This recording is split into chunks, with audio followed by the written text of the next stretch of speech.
Mr. President, Marilyn Monroe. Salut à tous, aujourd'hui je vous retrouve pour une nouvelle vidéo dans laquelle je vais vous parler de livres, et plus particulièrement de livres qui relatent la vie et l'histoire de Marilyn Monroe. Alors pourquoi je me suis intéressée à Marilyn Monroe? Pas particulièrement pour l'actrice qu'elle était, parce que dans les films qu'elle a tournés, à part peut-être son rôle dans le film The Misfits, Les Désaxés, Marilyn n'était pas particulièrement une grande actrice comme on peut l'entendre, mais Marilyn c'était un mythe. C'est la femme par excellence, c'est un fantasme depuis des décennies, et j'ai été surtout intriguée et fascinée par son destin, par la vie qu'elle a pu avoir, par sa folie, par sa fin tragique. Enfin, c'est tout ce mythe et tout ce mystère qui entourait Marilyn qui m'ont poussée à lire des bouquins qui parlaient d'elle, de sa vie, de ses amours. Voilà, donc j'ai 3 bouquins à vous présenter. Le premier, il s'appelle Les Sentiments, c'est un bouquin d'Agnès Michaud. Voilà, et comme on le voit sur la couverture, c'est un roman mais qui est tiré de la vraie vie de Marilyn, de ce qui s'est passé pendant une période très courte de sa vie. Et dans ce bouquin, Les Sentiments, l'auteur nous relate l'histoire d'amour passionné qu'elle a eue avec Yves Montand, pendant le tournage du film Le Milliardaire. Alors, je vous raconte en gros l'histoire. En 1960, il va y avoir le tournage à Hollywood du Milliardaire. C'est Montand qui a été choisi pour incarner le rôle du milliardaire, et on a choisi Marilyn pour jouer avec lui dans ce film. C'est le dernier film de Georges Cukor. Et Montand vient de France avec Simone Signoret, qui partage sa vie à l'époque, qui elle doit aussi se rendre à Hollywood parce qu'elle est pressentie pour recevoir l'Oscar de la meilleure actrice, chose qui va avoir lieu. Et donc ils partent tous les deux à Hollywood, et ils s'installent dans un hôtel de luxe dans lequel il y a des bungalows, et ils ont un bungalow qui est à côté du bungalow de Marilyn Monroe, qui elle partage sa vie au moment où se passe l'histoire avec Arthur Miller, qu'elle a épousé quelque temps auparavant, et qui lui est un grand intellectuel, qui est un dramaturge américain, et lui il est en pleine écriture du scénario du film Les Désaxés, justement. Donc Marilyn se sent un petit peu délaissée. Et au fur et à mesure du tournage du film Le Milliardaire, il va se nouer une passion amoureuse entre Marilyn et Yves Montand. Yves Montand, c'est le beau gosse de l'époque. Il est très enjôleur, comme ça. Il arrive à séduire Marilyn, qui elle est forcément très très séduisante par rapport à Simone Signoret, et qui elle est très belle aussi. Mais enfin, Marilyn, tous les hommes à cette époque-là rêvaient d'avoir Marilyn dans leur lit. Forcément, Yves Montand va arriver à ses fins. Et que ce soit Simone Signoret ou Arthur Miller, tout le monde va être au courant de cette liaison. Il va se passer tout un tas de choses pendant cette aventure. Marilyn va être toujours aussi en retard sur les tournages, toujours aussi imbibée de drogue et d'alcool multiples. Et Simone Signoret, qui ne voit pas l'importance que Marilyn porte à cette histoire d'amour avec Yves Montand, va être sa confidente, va être son amie, va l'aider à se sortir de passes un petit peu difficiles. Et puis ça va se terminer, je vous en parle parce que bon, on est un petit peu au courant de la vie de Marilyn, hein. C'est pas, il n'y a pas une intrigue non plus, on se doute bien de comment ça va se finir. Ça se finit que après le tournage, Montand retourne. Simone Signoret part avant Montand à Paris. Elle rentre toute seule parce que la France est au courant de cette liaison et ils n'ont pas envie d'être la cible des journalistes de l'époque. Donc Simone Signoret rentre en catimini de son côté avec son Oscar sous le bras. Montand va rester quelques jours de plus pour finir le tournage et pour profiter de sa relation avec Marilyn, qui de son côté est éperdument amoureuse de Montand et est prête à quitter Arthur Miller pour vivre avec Montand. C'est vraiment pour elle, ça y est, elle a trouvé l'homme de sa vie et elle est persuadée que c'est une histoire qui va durer dans le temps. Malheureusement, Montand, Marilyn, ça n'était qu'un fantasme, ça n'était qu'une histoire physique. Et au bout d'un moment, lui, il rentre à Paris et il la laisse seule à Hollywood. Et elle va essayer à plusieurs reprises de le contacter à Paris en essayant de récupérer l'amour de cet homme, mais ça va rester sans suite. Et voilà comment Montand a été, une fois de plus, une source de souffrance pour Marilyn et l'a fait un peu plus basculer dans son mal-être et dans sa folie. Donc c'est un bouquin qui est super bien écrit, qui est très très facile à lire, on n'en décolle pas, c'est un bouquin qui peut se lire en une après-midi sans problème. J'ai adoré, franchement, on a vraiment l'impression d'avoir nous aussi un bungalow près des bungalows de Marilyn et de Montand et d'être baigné vraiment dans cette atmosphère d'Hollywood. C'est vraiment un bouquin qui est passionnant à lire. Et on apprend plein de choses sur l'état d'esprit de Montand qui était vraiment un homme sans sentiment. D'ailleurs, je trouve que le bouquin porte bien son titre, les sentiments. Elle en avait beaucoup pour lui, mais lui, c'était vraiment une relation purement charnelle, a priori, pour lui. Voilà. Mais c'est franchement un bouquin à lire si vous voulez apprendre des choses intéressantes sur Marilyn et sur sa perception qu'elle avait de l'amour et des hommes, parce qu'elle a toujours eu beaucoup de problèmes avec ça. Et qui... Voilà, c'est pas un livre qui est difficile à ingurgiter, il est vraiment... il coule tout seul, voilà. Il est très sympa, je vous le remontre. Voilà. Agnès Michaud, Les Sentiments, et là c'est les éditions Flammarion. Alors un deuxième bouquin que j'ai lu, alors celui-ci est beaucoup plus difficile à lire,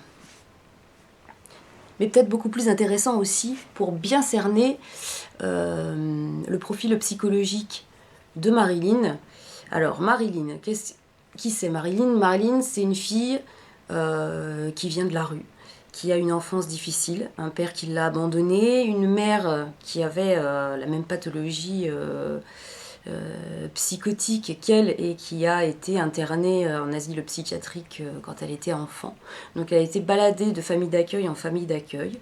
Et puis elle est devenue, parce qu'elle était très jolie, elle est devenue modèle, elle a posé pour des photos dans les années 50, elle est devenue même un petit peu avant les années 50 d'ailleurs, oui, puisque c'était une pin-up qu'on épinglait sur les carlingues des avions des soldats américains.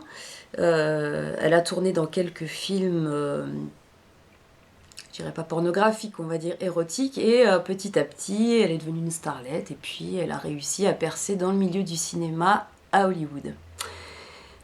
Elle s'est mariée assez rapidement avec Joe DiMaggio, qui était à l'époque le grand joueur de baseball américain, qui l'aimait éperdument. Et puis, au fur et à mesure de ses rencontres avec les gens du monde du cinéma, Marilyn s'est approchée de personnages qui avaient un niveau intellectuel et un niveau culturel qui était... en tout cas qu'elle ressentait comme beaucoup plus élevé que son niveau à elle. Et là, elle a commencé à se sentir un petit peu... pas moquée, mais on la regardait comme la starlette, la pin-up qui réussit pour son physique. Et ça l'agaçait profondément.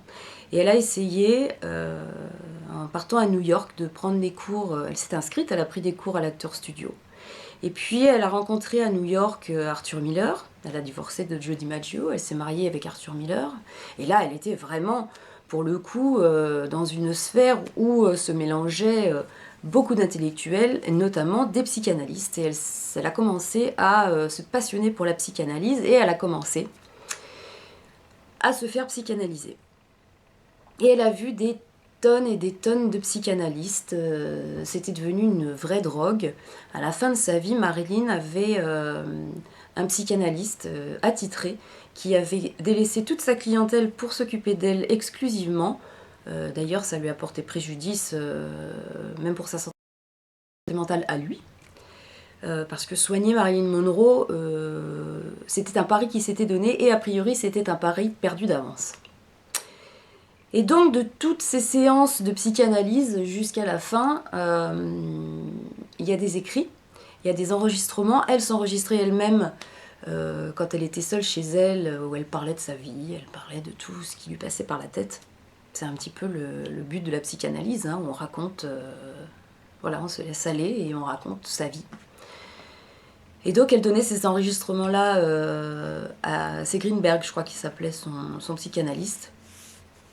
Et lui écoutait ces enregistrements, il enregistrait aussi les séances, il la voyait des fois, trois fois dans la journée. Je ne sais pas si vous vous rendez compte, généralement une séance d'analyse c'est 1 fois par semaine, voire 2 fois par semaine. Il la voyait 3 fois par jour, tous les jours. Il partait plus en vacances, il délaissait sa famille. Enfin, Marilyn a pris toute la place dans la vie de ce psychanalyste.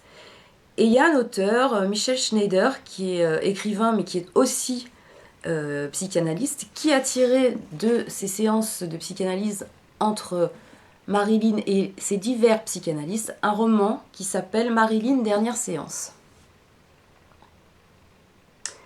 Voilà.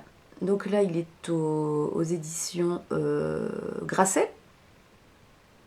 Alors c'est un bouquin qui donc évoque les séances d'analyse de Marilyn, donc qui évoque sa pathologie psychiatrique, parce que on peut voir franchement que avec l'enfance qu'elle a eue, avec les comportements qu'elle avait avec les hommes, avec cette quête insensée ouais, de l'amour, de l'amour de l'homme, de la reconnaissance, elle voulait qu'on la reconnaisse comme quelqu'un avec un intellect, pas simplement une Marilyn. D'ailleurs, elle s'appelait pas Marilyn Monroe, c'était son nom de scène, son vrai nom c'était Norma Jean Baker. Et quand elle parlait d'elle, à la fin, elle parlait d'elle à la troisième, elle parlait de Marilyn Monroe à la troisième personne. On voyait qu'il y avait vraiment une dissociation des deux personnalités, ce qui démontre une pathologie dissociative psychotique. Donc elle était complètement accro aux médicaments pour essayer de soulager sa souffrance. Elle buvait beaucoup. Elle était toujours dans un mal-être permanent. Elle avait une peur terrible de tourner. C'était pour ça qu'elle était souvent, voire très souvent en retard sur les tournages. Elle s'est même fait licencier par, je crois que c'était la Metro-Goldwyn-Mayer, j'y arriverai, qui l'employait et qui a rompu son contrat quand elle tournait son dernier film qui s'appelle Something's Got to Give, où on la voit nue, vous voyez, dans la piscine. Ce film qui ne sera jamais terminé. Elle va mourir avant la fin du tournage. Ce dernier tournage a été une horreur parce que elle était tellement mal elle venait des fois sur le tournage à 6h du matin et elle restait enfermée dans sa caravane pendant des heures, complètement pétrifiée par la peur, incapable de sortir, incapable de pouvoir jouer ne serait-ce qu'un morceau de scène. Donc il s'était arrangé pour faire toutes les scènes où Marilyn n'apparaissait pas, histoire de ne pas perdre de temps, parce que les journées de tournage, ça coûtait de l'argent. Et à la fin, ils se sont dit, bon, il faut faire quelque chose. Marilyn ne vient pas, on ne peut pas tourner sans elle, il y a un moment, voilà quoi. Et donc, tout ça est vraiment bien détaillé dans ce livre-là. Surtout donc la période du tournage de ce dernier film, avec toutes ces peurs, toutes ces angoisses et toutes ces comment tous ces débordements, que ce soit dans la prise de médicaments, que ce soit dans... Elle faisait l'amour un peu avec n'importe qui, elle avait des comportements un peu extrêmes. Et on arrive jusqu'au jour fatidique, au mois d'août 62, alors je ne sais plus la date exacte, où on la retrouvera seule dans sa chambre, nue sur son lit, morte par une dose fatidique de barbiturique mélangée à l'alcool. Voilà. Donc forcément, il y a tout un mystère autour de la mort de Marilyn, comme autour de la mort de tous les grands mythes comme ça, hein, autour de Elvis, autour de Michael Jackson, autour de Romy Schneider, tous les gens qui ont eu une mort tragique avec un destin et une vie assez tumultueuse comme ça. Il y a toujours, en plus, elle avait eu des liaisons avec John Fitzgerald Kennedy et son frère Bob Kennedy, donc forcément à cette époque-là, avec Edgar Hoover, il y a eu une mise sur écoute du téléphone de Marilyn, donc il y a tout un mystère en se disant est-ce que ce ne serait pas la CIA qui aurait... je vous mettrai en barre d'infos des liens vers des reportages sur les derniers moments de la vie de Marilyn et sur sa vie en général. Ça vous permettra de bien cerner le personnage si vous ne connaissez pas tout à fait la vie de cette actrice-là. Mais je vous conseille vivement ce bouquin. Alors il est un petit peu dur à lire. Moi j'ai mis beaucoup de temps à lire parce que il faut se familiariser avec... il faut aimer déjà la psychanalyse. C'est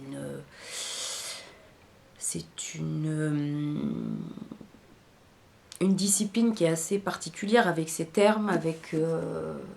une fois qu'on s'est familiarisé avec ça, le reste du bouquin coule tout seul. Mais au début, il faut s'accrocher. C'est pas évident. On parle aussi beaucoup de l'analyste en lui-même, hein, puisque c'est aussi le rôle, le but du bouquin, c'est Marilyn d'un côté, mais dernière séance, ce sont les séances d'analyse et on parle des analystes de Marilyn. Et j'ai adoré ce livre, même si j'ai mis beaucoup de temps à le lire et même s'il n'est pas évident. Franchement, il vous en apprend. C'est beaucoup moins romancé que les sentiments. Hein. C'est vraiment, là, on est dans du factuel. Mais vraiment, vous apprenez beaucoup de choses là-dedans. Et pour finir, j'ai un troisième bouquin, alors qui peut être classé dans les beaux livres avec des images, avec des photos et avec surtout des extraits de poèmes, parce que Marilyn avait cette envie aussi d'écrire, cette envie d'exister par l'écriture. Ça l'aidait aussi pas mal à sortir un petit peu tous les malheurs qui étaient en elle, tous ces démons. L'écriture l'a aidée. Bon, elle est morte super jeune, hein, mais elle avait besoin de ça pour exister en tant qu'intellectuelle elle aussi, et pour montrer que elle savait faire des choses et qu'elle n'était pas un cerveau de poule dans un bel écrin. Elle était aussi quelqu'un qui savait réfléchir, qui savait ressentir des choses et qui pouvait les mettre sur du papier. Alors, le livre est très beau, donc je vous le montre. Hein, il n'est pas très ancien ce bouquin, il est plutôt récent. C'est Marilyn Monroe, fragments, poèmes, écrits intimes et lettres, aux éditions du Seuil, avec une magnifique photo. On voit déjà son regard. Elle a un regard effrayé. Elle est effrayée de la vie. Voilà, et ce sont des textes inédits de Marilyn Monroe écrits entre 1943 et 1962. Tout un univers intérieur pour découvrir l'autre face de l'icône. Donc dans ce bouquin, je vous prends une page au hasard, vous voyez, on a comme ça tous les supports sur lesquels elle griffonnait des textes, des phrases, et tout est repris en anglais et c'est traduit en français, heureusement, avec des flèches dans tous les sens. On décrypte vraiment tout ce qu'elle avait pu écrire. Alors elle pouvait écrire sur des carnets, des carnets. Tiens, là, voilà, ça c'est un carnet qu'elle avait toujours avec elle où elle écrivait tout un tas de choses. Elle écrivait aussi des lettres, elle tapait des lettres à la machine. C'est vraiment très complet comme bouquin, il y a des photos aussi. Voilà. Donc là, elle est avec Lee Strasberg. Lee Strasberg, c'était son prof à l'Actor Studio. C'était un des grands maîtres de l'Actor Studio. C'était le professeur que tout le monde s'arrachait à New York à l'Actor Studio. Bon, alors je suis pas forcément fan de ce qu'elle écrit, parce que bah, forcément c'est très très torturé. Des fois, c'est même un peu... je vais pas dire concon parce que c'est pas très sympathique, mais enfin, bon, des fois ça n'a pas tellement un intérêt hyper littéraire. Mais on voit cette envie qu'elle avait de... Vous voyez, là, quand elle a commencé à s'intéresser à l'analyse et qu'elle a fréquenté les milieux intellectuels à New York, elle s'est acheté des tonnes de bouquins. Et elle a lu, et elle a lu, et elle a lu tous les grands auteurs américains. Elle a lu Hemingway, elle a lu London, elle a lu, et puis tous les autres, elle a lu tous les auteurs français, elle a lu Shakespeare, elle a essayé vraiment, dans un minimum de temps, d'acquérir un maximum de savoir pour pouvoir être à la hauteur des gens qu'elle fréquentait. Elle voulait être au même niveau qu'eux. Elle voulait leur prouver. Elle voulait vraiment démontrer qu'elle était capable d'être une des leurs. Et non pas seulement, voilà, comme je le répète depuis le début de la vidéo, une jolie femme, sois belle et tais-toi. La jolie femme de certains l'aiment chaud, la jolie femme de 7 ans de réflexion qui fait volter sa jupe au-dessus de la bouche d'égout, d'égout, c'est très élégant, au-dessus de la bouche d'aération du métro. Marilyn, ça n'était pas que ça. Et elle a essayé de prouver ça tout le long de sa vie et malheureusement, je pense qu'elle n'est pas arrivée. Elle n'y est pas arrivée et c'est ça qui a dû la détruire plus qu'autre chose. En plus de sa solitude et de sa quête de l'amour qu'elle n'aura jamais trouvé. Voilà. Voilà, il y a une superbe photo de Marilyn qui aimait l'art, qui aimait la peinture, qui aimait la sculpture, qui... Voilà, c'était une femme enfant, fragile, qui est hyper attachante. Et au-delà de son jeu d'actrice qui, moi, ne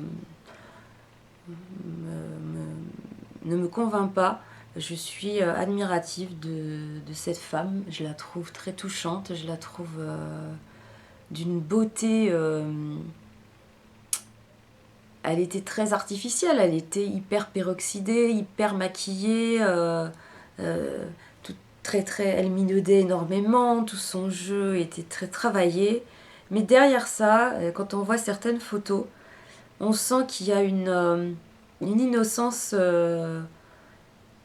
et une pureté hallucinante derrière tout ça. Et c'est ça, je trouve, qui est intéressant chez Marilyn Monroe. Alors j'espère que vous aurez eu envie, avec tout ce que je vous ai raconté, d'en apprendre un peu plus sur la vie de Marilyn. Et donc je vous mets en lien en barre d'infos les émissions qui se rapportent à sa vie. Et je vais vous laisser sur une petite chanson avec un diaporama de quelques photos que je trouve justement parlantes sur cette fraîcheur qu'il y avait chez Marilyn Monroe. Et bah voilà, j'espère que cette vidéo vous aura plu. Je vous fais de très très gros bisous et j'espère vous revoir bientôt sur ma chaîne pour de nouvelles vidéos. Allez, ciao.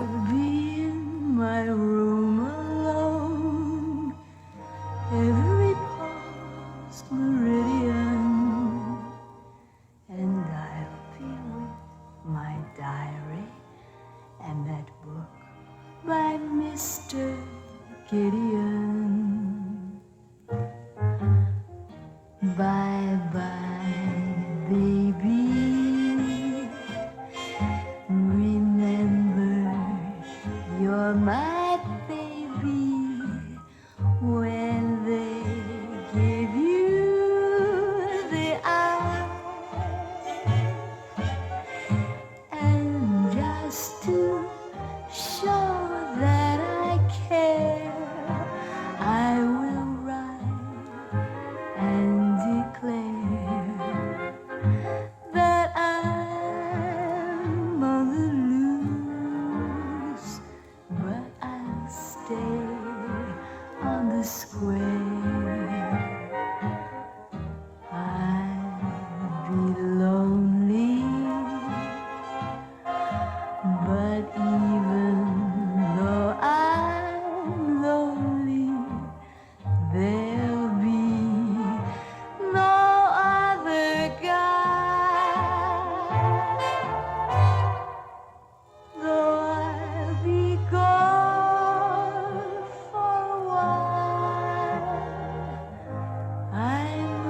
baby, bye bye, bye with my baby, bye bye.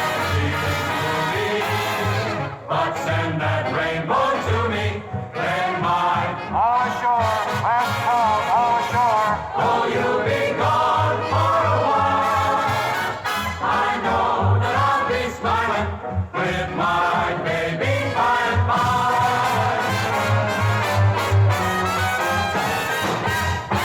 Bye, bye, baby. Remember you're my